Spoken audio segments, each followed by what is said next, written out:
Finally guys आज first टाइमसँग चाहिँ एकदम बवाल दिन भयो होइन। सो तपाईँहरूतिर के कस्तो छ होइन, हाम्रोतिर चाहिँ आज यस्तो बवाल दिन भइरहेछ टक्कसँगले। सो ओछ्यानमै घाम निक्लिरहेछ भने आज होइन, आज चाहिँ एकदम बवाल घाम लागिरहेछ। आज चाहिँ हाम्रो साथीहरूले पुरा पौडी खेल्नु जाउँ भन्दै थियो। आज चाहिँ पौडी खेल्नु जाने हो अनि आज पौडी खेल्ने सपना पनि सक्सेस हुने भयो हाम्रो होइन। सो अहिले चाहिँ किनभने वर्षाको धेरै सम्भावना छ होइन। आज चाहिँ एकदम बवाल छ दिन यार। म धेरै दिनपछि घाम थाउनु पाएँ नि त।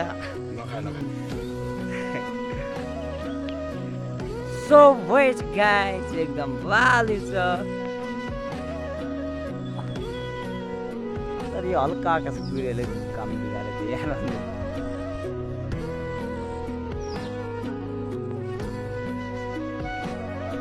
Nakakalaka. Hindi sa corner din, di ba?